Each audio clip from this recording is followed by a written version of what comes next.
Welcome to Women Don't Do That, where we empower you with inspiration, knowledge, and skills to redefine your boundaries and unleash your potential. I'm Stephanie Minton, founder and CEO of Beacon North Strategies and your guide. Small town girl turned CEO while navigating career, motherhood, ADHD, and chronic migraines. Our conversations range from interviews with visionary women to solo episodes filled with actionable insights.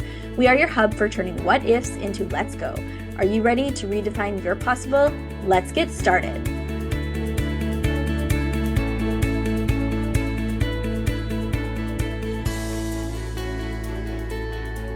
Today, I'm joined by Marina Middleton. She is the CEO and partner of Create and Cultivate, which is the largest community and media platform for ambitious women.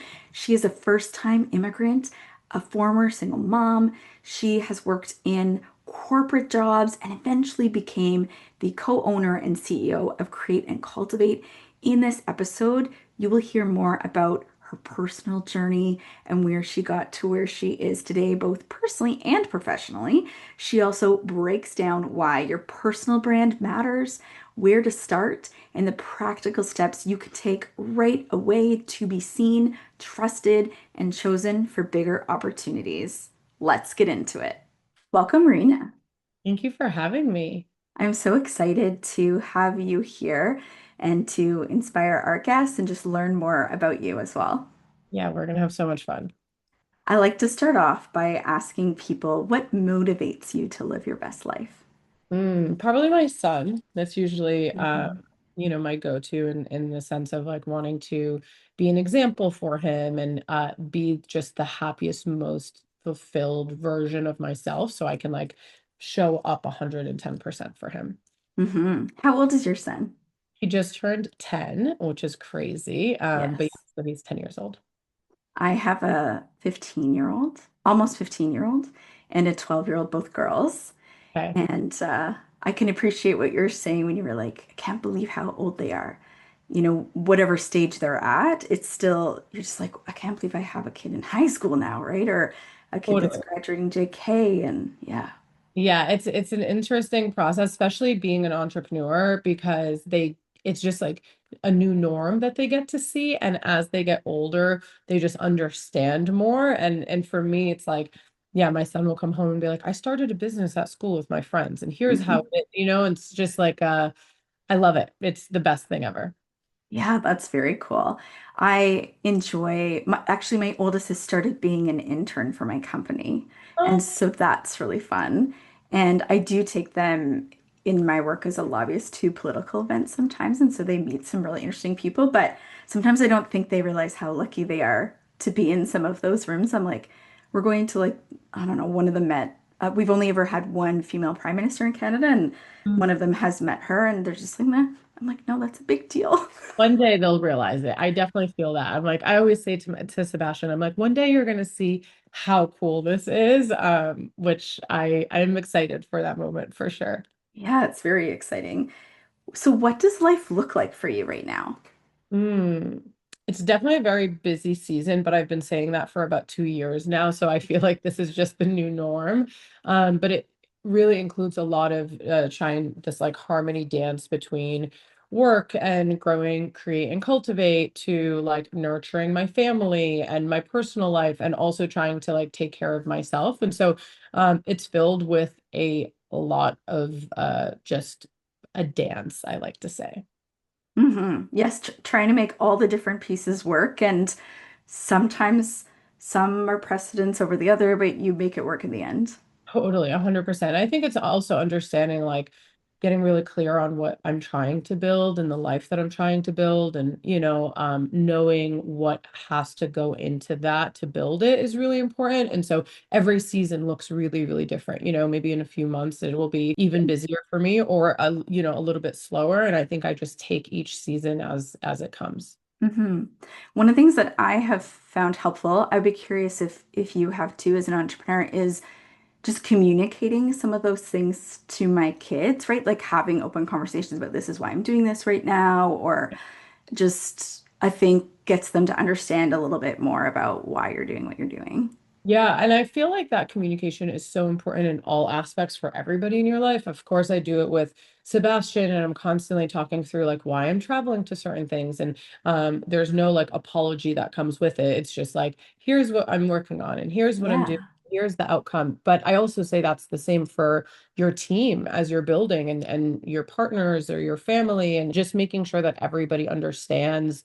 I always say like my girlfriend group chat, like sometimes I'm not responding ever or fast enough, and I think that that's important to just call out like, hey, this is what I'm building, this is what I'm doing, here's why, and here's why I'm so busy. But definitely communication is just so important. hmm I think given the work that you do too, and whether you're speaking or putting on some of the events that you're doing, you're also really contributing in the world in a positive way and encouraging people and really changing lives.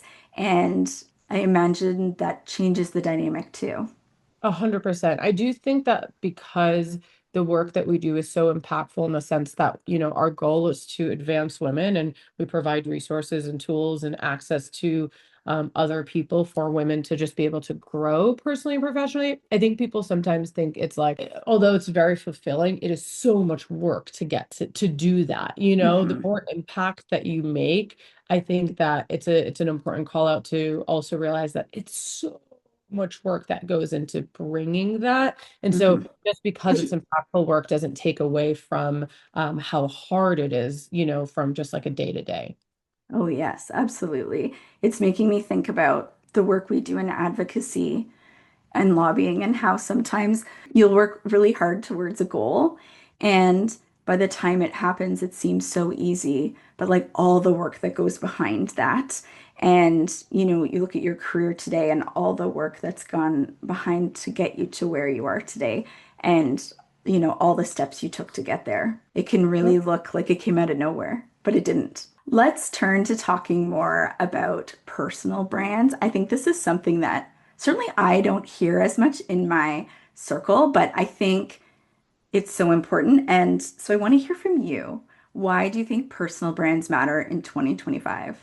It's funny because when I worked in corporate, I don't think I realized how important personal branding was. And it's not that it didn't exist back then. I just don't think it was like such a buzzword. And as often as people talk about it, but your personal brand is your reputation. And so it hmm allows you to go from one job to another. It allows you to have those doors open up for you, to get that meeting, to have that opportunity. And I think that nurturing your personal brand, especially in 2025 and on, is so, so important. And so that really, for me, why I love personal branding so much and why it's important is like it allows you to control the narrative about who you are, what people think of you, what they say about you when you're not in a room.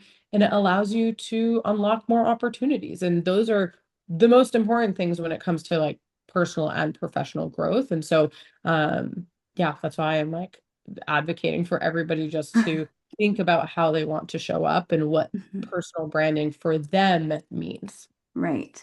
So for people who are new to this, you mentioned a little bit about what it is, but can you unpack that a little bit more? Like, what is personal branding? Yeah, so personal branding is oh, that's such a it's a good question because my first initial reaction is like it is what people know you for, right? It's hmm when you're not in the room, what they say about you. But like the literal thing is it's your story. It's how you introduce yourself. It's how you show up. It's your physical style, like your clothes and what people think of. I always use the example of like if someone goes to a store and they see something, if they're like, "Oh, that's definitely Marina's style." That's part of the Mm, personal brand, right? Um, it's maybe it's like a smell or a feeling that they get and they can connect it back to you. So hmm it's interesting because personal branding is about you, right? However, it actually is being interpreted by someone else. It's how someone Mm, else thinks of you. It's how someone right, else feels around you. It's how they interpret your story and your expertise. And so right. when if you're not familiar with it, it's you just do an audit on yourself, truly. It's like, okay, what online? What does it say about me? What's my social media like? What am I posting? What do people at work think of me or know about me? Hmm. And you get to control that in the sense of you can tell them more about your personal life, you can tell them more about your professional experiences. Think of it as a resume, but just expanded. Right. And do you think, like, is it for everybody? Is it for people in certain types of jobs or sectors, or do you think everybody needs to think about this? I think everybody needs to think about this. Everybody already has a personal brand. I think that's the most important call out. Like, Ah, you are not actively creating a new personal brand. Like, your personal brand exists. It is your reputation. So it's not about, oh, does, a lawyer need a personal brand versus a content creator? It's just two different job sectors and industries. It depends on how they're going to use it. Maybe the lawyer's personal brand is more focused on, in person, like they're showing up, they're public speaking, their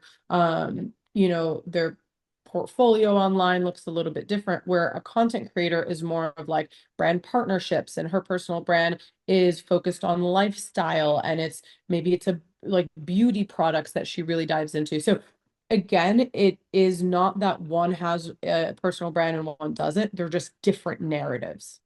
right. Okay, that's really interesting. Yeah, I think the way that you've described it and talked about it really makes sense that kind of whatever you do, first of all, it exists.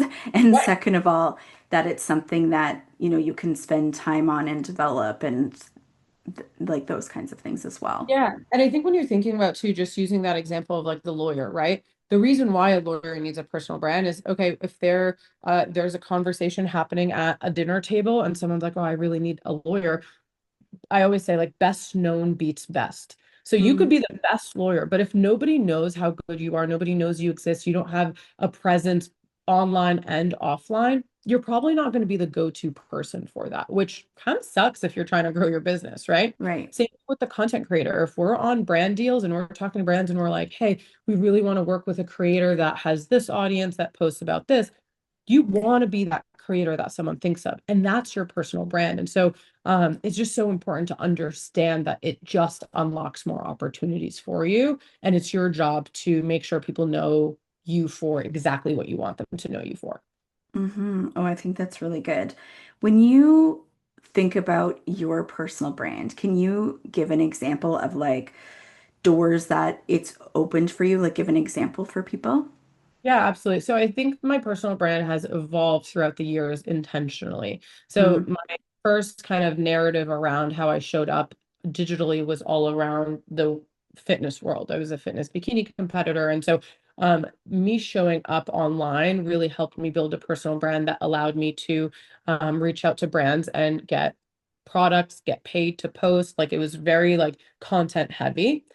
Then I started building a personal brand when I worked at Yahoo, Yahoo News, and Tumblr. And I think that experience itself and building my personal brand as this authoritative figure in the marketing space mhm. helped me when I went out on my own and I launched my own course, and it sold out immediately because people knew that I was an authoritative figure in this space and I had experience. That was my expertise. And they also knew that I was like bubbly and silly and have this like warmth to me of just like building in the public. That was just the narrative that I always wanted to make sure was clear. And I would Right. say then now being a CEO, those like that personal brand of me building this, business and raising money and sharing my experiences has allowed me to get on different stages to talk about different topics. And so every season of my life or every kind of era of my life has been different. And I think that's important to call out too, is your personal brand evolves with you. The more you grow, the more you learn, maybe you change your mind. You're like, I don't want to talk about, um, I don't want this job anymore. I don't want to talk about fitness anymore. You get to do that because your Right. personal brand is so personal to you. It's your true Right. identity. And so it evolves with you. Right. Very interesting. I can really appreciate what you said because I didn't even know that you did those contests, right? Because Yeah. the way I've gotten to know you is through your business owner lens. And Yeah. so, That's really fascinating, and you can see the evolution. And I also it really struck me what you said earlier about how people interpret you, because there might be people that follow you because you have great style and they love the style. You might have other people that are following you for business advice, and it can change like based on their interest, their lens. Exactly. And that's okay. Like, I think sometimes we struggle with social media specifically, and we associate our personal brand or identity with how we show up on social, but that's just like the tiniest little part of it. I like to Right. think of social media as, because it is, a tool to get your message out to the exact people you want to reach. And so that's going to mean you're going to post something that might maybe doesn't resonate with one person. That's totally fine. Don't think about that one person. Think Right. about you are trying to reach and speak directly to them, because that's when they'll find you. Right. Okay. So you've been online for a long time doing content, and you started it from like a creative space or like a therapeutic outlet, and that has changed. Now you're into business and have more of a personal brand.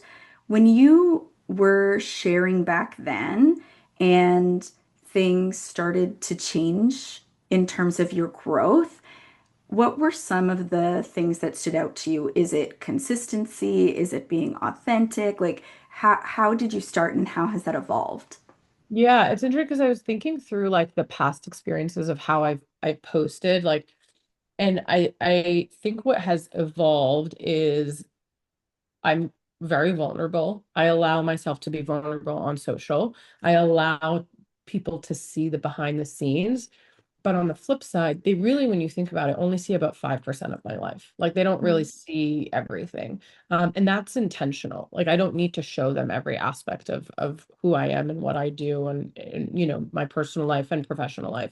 And so the way I've thought about using social media has changed. It has way more intentionality around it.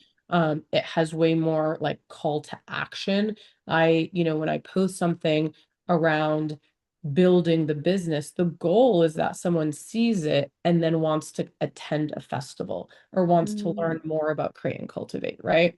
When I post about me and my son Sebastian, the goal is that I provide like hope and encouragement to other women to say, oh, I can build and do this, right? right. And so there's just more intentionality, where before I was just posting to post, which I do miss that. I will Mm, say that, like, I miss not having to second guess what I wanted to post or how I want to edit something, or like I took faster action. That's definitely something I'm trying to get back into mhm. without losing that intentionality. And I think that's I'm excited to see if I can like live up to that challenge, because it's hard. Like, the more you know. Like, I think about it, even like having children. I'm like, oh God, I was so young when I had my first one. I'm like, Mhm. I know too much. Do I want to have another Yes. one now? So it's Yes. just like that naiveness is so bliss, and I just miss that. Uh, Right. so yeah, that's kind of how it's evolved for sure. Oh, that's really, really interesting. You've shared before about like being bullied in the past, Yeah. being a single mom at a young age, and like how have some of these big moments in your life, these important things, shaped who you are, your story, and your authenticity in terms of how you do show up? Yeah, I think I've experienced such uh traumatic experiences that Mm, I feel like sometimes I have to remind myself that I've gone through harder stuff, mm, and I've accomplished harder stuff. And I think back to confidence, and confidence stems from proof and just doing things and data, right? That's how I think of it. So sometimes when I need confidence, I have to look back at, like, what have I accomplished? What have I been able to overcome? What are things that I didn't think I was going to overcome that I did? And I think that that's like the biggest thing. I also like, I'm very resilient. I'm very scrappy. I don't really take no for an answer if I think that it needs to be a yes or that there's an opportunity there.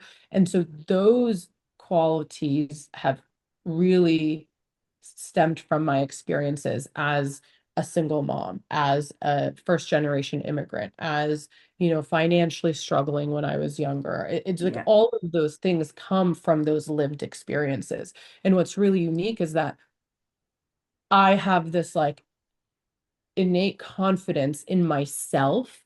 Like I'm like, I can do it. There's no reason for me not to be able to do it. Yes. Do I doubt myself? 100%. I cry so often. Like, I'm crying, I'm doubting. I'm like, okay, I need to journal. I need to, like, I'm like standing up and shaking my body so I could just like release some energy. And I'm like, that those two can coexist. And so I think the biggest thing that I Mm, want someone to like really take away from is like, you can go through really crappy experiences and you can mhm, like, and they can just not feel good.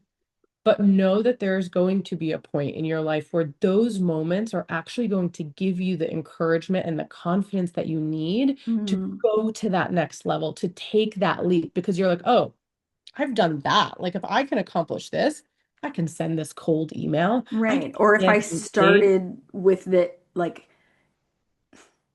even what you did accomplish, right? Under those stressful circumstances, then what can you do without them? Exactly, exactly. And I think that's just like the reminder. And I also want to preface that you don't have to go through being a single mom or being like these like traumatic experiences. Hardship is hardship for everybody, right? And that looks Hmm. differently. So just remember that like you don't have to have this sob story for you to be successful. Yes. Struggles are struggles at the end of the day. Right. Oh, very interesting. Thank you for sharing that. Yeah. When you think about your story, your career, your life, and you start online, you're doing some really interesting things as some of these other really big companies that you shared about. Eventually, you're at Empowered and Confidence. Can you talk a little bit about that journey and how you got there? Yeah, absolutely. So I went to school originally for criminal justice. I wanted to translate Arabic for the FBI, which is so funny because I love law and I love crime and I love like watching crime, like shows and stuff like that. Me too. Yeah, it's like that's my favorite. And so, and I speak Arabic. I was born in Egypt, so I was fluent in Arabic. And so I was like, that's what I want to do. I want to translate Arabic for the FBI. I did my internship at the maximum prison in Cranston, Rhode Island, and I was like, oh, this is not for me. Like Yes. this is not for me. And so I switched into to marketing and business communications, which is really funny. Yes. But the reason why I did that is because I think marketing is it's so beautiful. Like you get to make someone or help someone feel something or do something based off of pictures or videos or sound or like a piece of thing, which I thought was so interesting. And so when I graduated, I ended up working in sales, worked at Yahoo, and I worked at Yahoo News, Tumblr. There was like a bunch of different properties that I served. um, and during that time I had at this point like graduated college. I was a single mom. I've gone through the hardest times of my life. Um, and so in December of 2019, I was laid off. And so I had built all of these experiences of also like good and bad, right? I got laid off and I was like, okay, I want to be a lifestyle content creator. I want to talk about like travel and clothes. And I did it for a month and I was like, this is not for me. I can't do this. This is too much, which is an important part of the story because there was so much shame with getting laid off. And then I announced that I was going to be a content creator. And within a month, I was like, oh, I can't do this. I have to tell people publicly that I'm no longer doing this and I'm trying something else. And I think that I would say would have been like, when I think back to it, probably one of the most pivotal moments for me because it allowed me to see that I can change and like Mm, nothing really bad happens. Nobody hated me. Nobody like thought I was a failure. No, like it didn't affect my life in a negative way by pivoting. And I think mm, a lot of us were so scared to change when we realize we don't like something that mhm. we stay in it. And then we don't succeed and we feel stagnant and we're not happy, and that's reflected in your personal life. And so I shifted and I said I wanted to build this company called Empowered Confidence that built, like, took all of the struggles that I had and built this like workshop and event experience that helped women build confidence to make more money, to show up for themselves, to use their voice, to build their, personal brand and their name. And I did that, and I ended up going to conferences, and I stumbled on the company that I own and operate and am the CEO of now. But that's kind of how I got to that point, is by my experiences, realizing, okay, law is not for me. Hmm. Okay, marketing is for me. I love that. Okay, lifestyle content creation, like, got laid off. That sucks. Content creation is not for me. I'm going to pivot again. And so it's these like little shifts that has allowed me to get to where I am today. Yeah, that shifting and leaning into like whatever's next, right? And believing in yourself, like you said, the confidence piece to get there. What you Yeah. said about the lawyer really resonates with me. I wanted to do criminal law, and when I was in Yeah. high school, for a school project, I got to go to jail and meet a pedophile.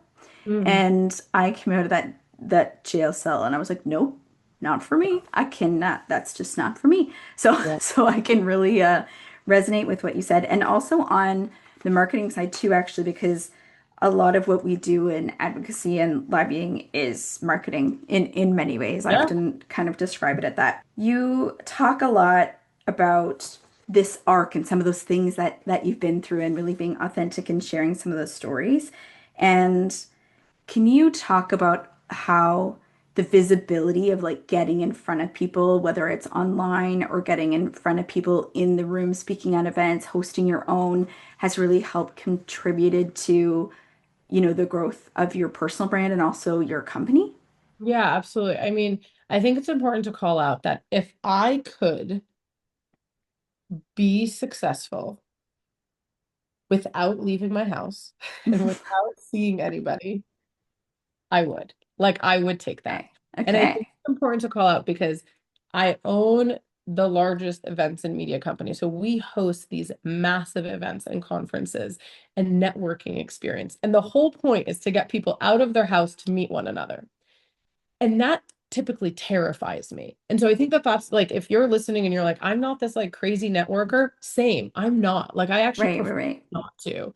And so why it's so important is, like, being in those rooms have changed my life, and being able to meet new people have changed my life. But it wasn't just about being in the room, it's about meeting the right people, right? It's the Mm, people that you can provide value to, and vice versa.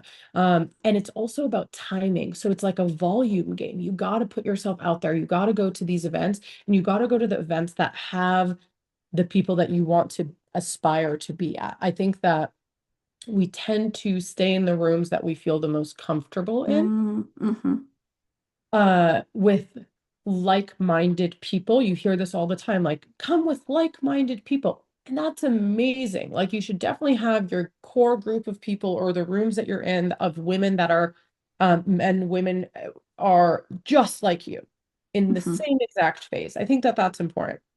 But I actually can challenge that it's even more important to also supplement with the rooms that have the people that you're aspiring to be like, right? The businesses that you want to kind of grow into. And so those, being in those rooms have changed my life, and specifically Create and Cultivate. And so if someone's listening that doesn't know the story, once I went out on my own, I felt really lonely. I was like, oh, like, Mm-hmm.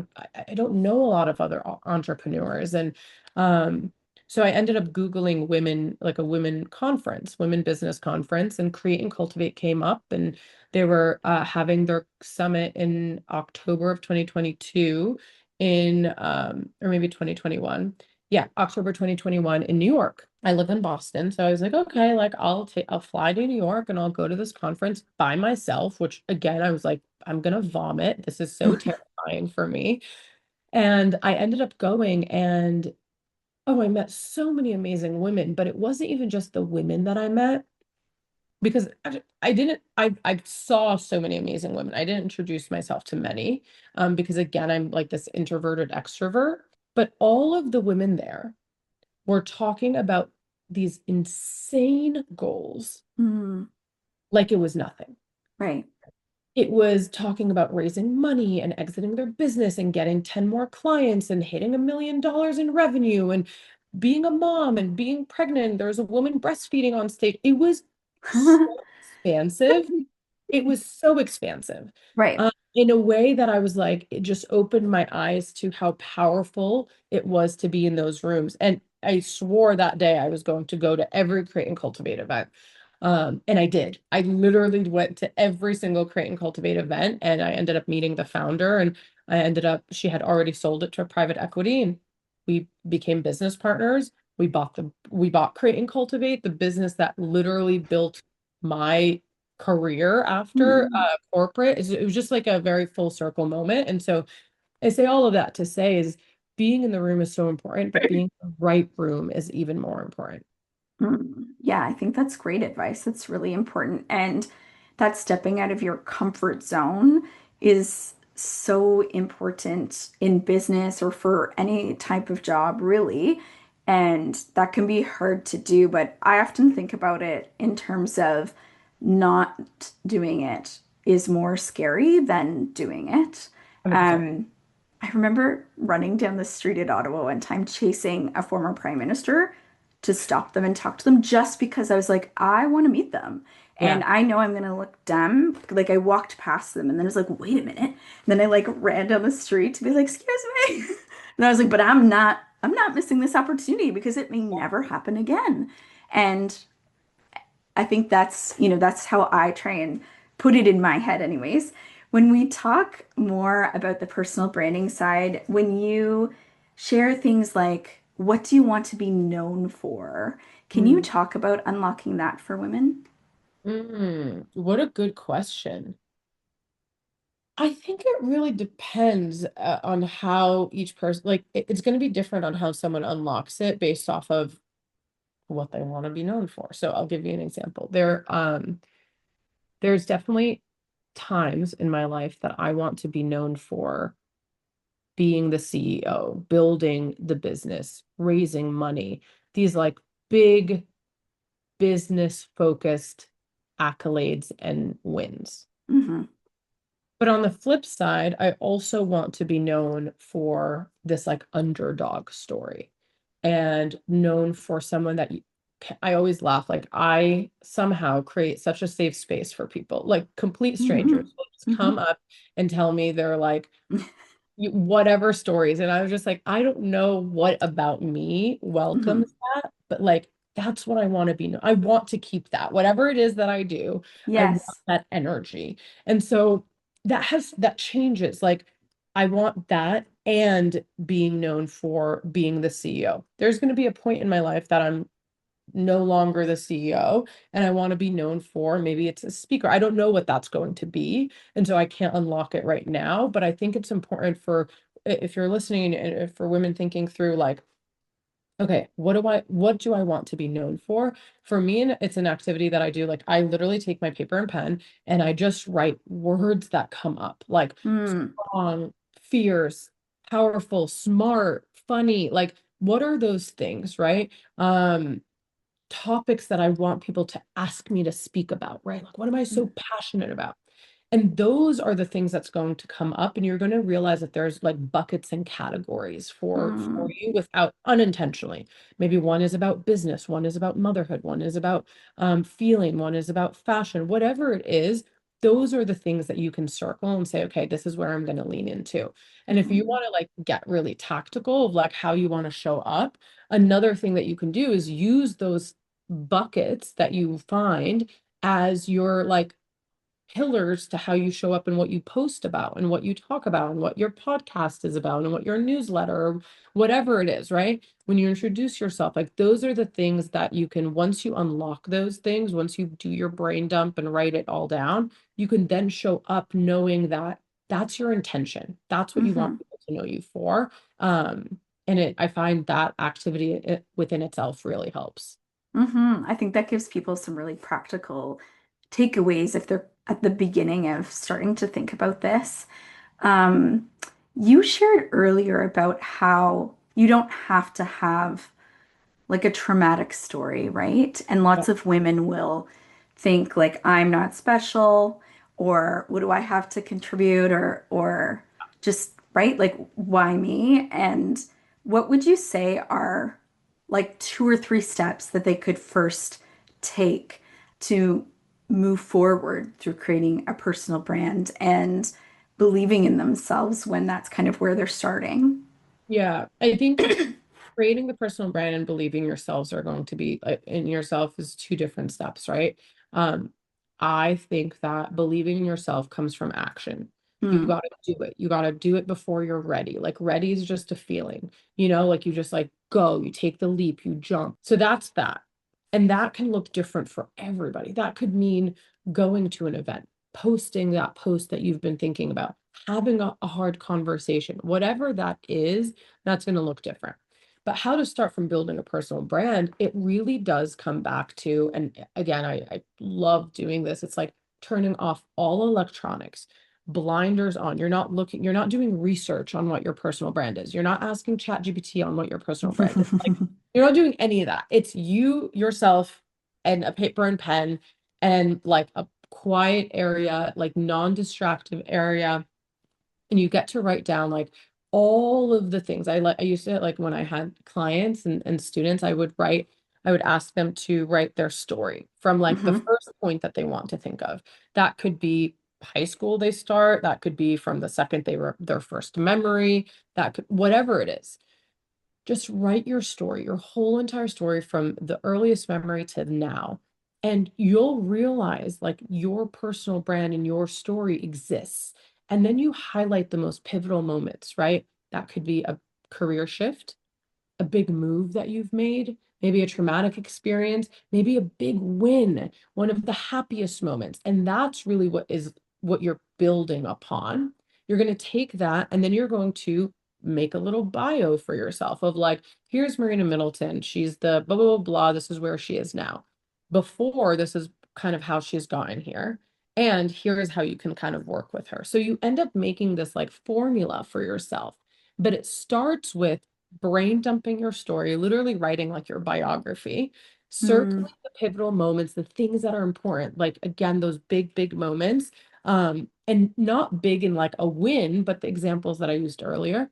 And then you can kind of fabricate or formulate this bio for yourself. Then you can put that in ChatGPT and say, here's my story, like help me build this personal brand or help me build this narrative for myself based off of what I've experienced. And that is going, like, I think it will, if anybody does it, like, please ping me because I think that that is such a fun experience and it's so empowering. Yes, that sounds like a great way to start and really get things out. And I love the turning all the things off and just Yes. like diving into yourself. When we think about personal brands, social media, visibility, how do you decide what parts of your life to share publicly versus not? And you mentioned that a little bit earlier. Yeah, I mean, it's so up to you and it's so dependent on the intention. Like if you want to be known for motherhood, you don't have to necessarily share your kids, but you're gonna probably need to share things about motherhood, right? If you want to Hmm. be known about creating a product or being a breathwork practitioner or being a lawyer, like you're gonna have to share those things. And Right. so it's going to really depend on what it is you want to be known for. What are things that are going to contribute to those intentions that you have set, and then you decide. I also want to preface that that might change. Like you might want to talk about, like I said, fitness, and then as you evolve as a human, you no longer want to do that. Maybe Right. you have a specific type of client that you take on right now, and so that's who you're talking to. If you want to reach a different type of client, you're going to need to talk a little bit differently to target them. So it really depends. Allow yourself to change, but figure out what your intention is first, and then that's where you're going to like kind of lean into. Okay. And how do you balance the strategy piece, which with also, and I think this is a little bit of what you were talking about earlier. It's the strategy and authenticity and then not feeling fake piece too, right? Like how do you work through that? Yeah, I think it's a blend. So I always say like, okay, and I'm going to use social media because it's just the most tactical thing. Some content needs to be educational. Some content should be entertaining, right? And some content should be empowering. It's like the three E's: empower, entertain, educate. And so if you can have those blends, and so one post is talking about your business and like what you do. Maybe one post is like a hilarious story or something experience that has happened to you. And then Mm. another post is like empowering. Maybe it's like you've overcome something. Being able to just have those buckets will help you where you're not just always selling and you're not just always storytelling, right? Because at the end of the day, we want to grow personally and professionally. And so those are three, like empower, educate, and entertain are like good go-tos when you're thinking about how to kind of show up and blend both strategy and personal. I like that. That's a good and somewhat simple. I mean, not simple, but simple at the same time. Yeah. Way to at least to start that conversation. What about from the perspective of people being worried about being judged, or I don't know, maybe sometimes people say that when they start to share like a business online or things like that, that the people that often support them are strangers. How do you get over that either fear, or maybe they are actually being judged by people in their lives? How do you work through that side of things? I mean, I'm the worst person to ask for that. Like, I don't really care. Like, you know what I mean? Like, I Yeah, don't yeah. care. Like, I say I don't care just because it's like, I just want to build such a beautiful life. And what I do is so great. And I like the work that I do. And I am proud of the work that I do. And I want to do more of it. And for me to be able to grow and do more of it and build the life that I want to build, I have to not care about Hmm. every single person. And that doesn't mean that I don't get imposter syndrome or I don't get nervous or I don't second guess myself. That doesn't mean any of that. But other people aren't going to stop me from showing up, Right. right? Yes. So That's it's the like most knowing where you're going helps knowing, you. yeah. Okay. And Oh, people come around. It's very interesting. It's like right. I posted a post about it. It's like when I said I was building the world's largest festival for women in business, I mean, I heard crickets, like crickets. Like Hmm. there was nobody was coming. Nobody was congratulating me. Nobody was like, how can I? It was kind of quiet. We then sold out of the event, and it was the world's largest festival for women in business. And it was insane. People came out of the woodworks and were like, this is amazing. How can I support? Oh my God, congratulations. I'm so happy for you. I've been rooting you on. And it's like, when, where? Where? Yeah. What do you mean? Like, where were you rooting me on? But it's like if I spent all of my energy on that, I'd waste so much time. It's like, who Right. cares? You know, just keep Yes. building. And there are people out there that need you and what you're doing and how you Hmm. do it, to focus on them. But like, who cares? Yeah. Yeah. I think that's a great perspective to have. You are doing so many different things. I want to give you an opportunity before we jump into rapid fire questions about to tell us more about Create and Cultivate. I know you do a lot of different things, so share whatever you would like in terms of how people can find you and be interested in what you're doing, and maybe at the end if you want to talk about the podcast as well. Yeah, absolutely. So Create and Cultivate, like I had shared, is we do events for women specifically. So they are business conferences, festivals, and dinners that connect you with the right people. And so we are in Austin, Texas in March. We have a dinner and our big summit. That's a free event. We have the world's largest festival for women in business coming to California, Los Angeles, California in September of 2026. That is definitely like the must go event of the year if you are just like a woman in general, whether you're an entrepreneur or a CEO or individual contributor or not working. Like it's just so important to be in that room. But you can find everything on createcultivate.com or my Instagram. You'll also see that we have a work party podcast that Jacqueline Johnson and I do, which we have so much fun on. And we talk about all things entrepreneurship, relationships, motherhood, different tactical things to, that you can implement. And so it's a fun way for us to just yap on the mic and just, yeah, connect with amazing women. And as I mentioned, I've really enjoyed the podcast, and it's relatable. It's warm. You'll have takeaways and you'll learn a lot too. And you do cover a lot of different topics. So I think there's many things in there, whether you're a business owner or just someone who wants to learn how to interview better. You really cover quite a wide range of things. And we'll make sure to include all the details about that in the show notes so listeners can find it. So let's jump into the rapid fire. So, what is a rule that you broke that turned out to be a great decision? Ooh, a rule that I broke.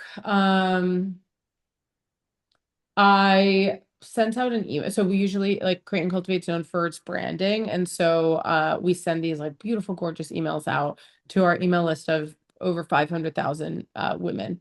And I went rogue one day and I sent an email with no branding. It literally looked like a Gmail email that was sent out. We got the highest open rate, the most amount of people emailing. They thought we were hacked, which was really funny. That just shows you how strong the brand is.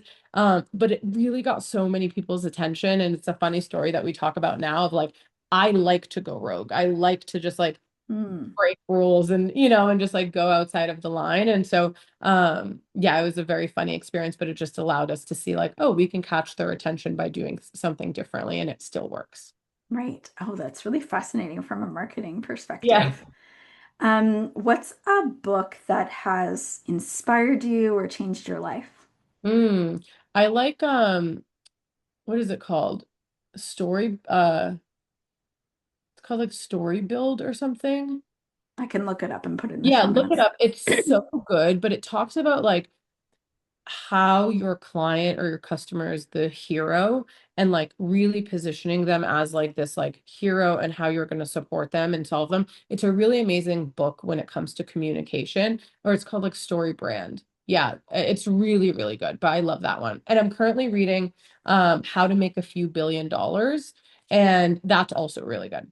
Okay. I think I saw that on Yeah. your TikTok, maybe Yes. sharing about it. Okay, okay.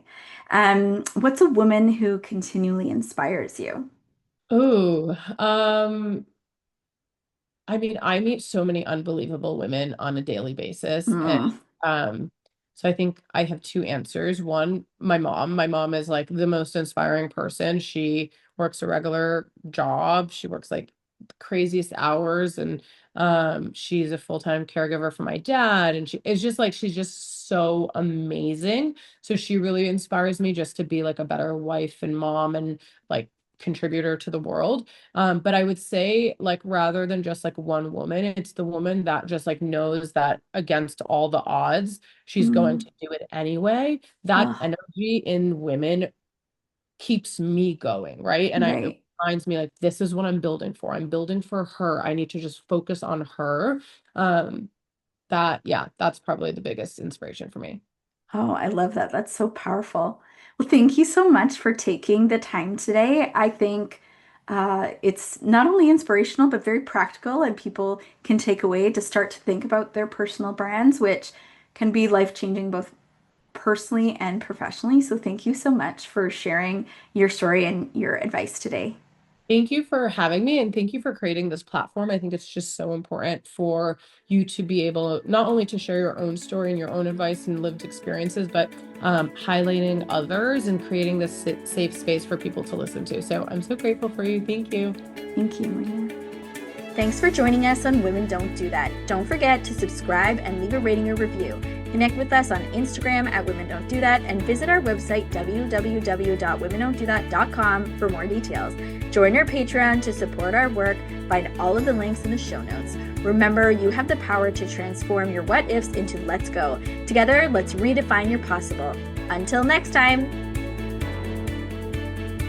The opinions expressed by guests are their own and do not necessarily reflect the views of Women Don't Do That, Stephanie Mitten, or affiliated brands.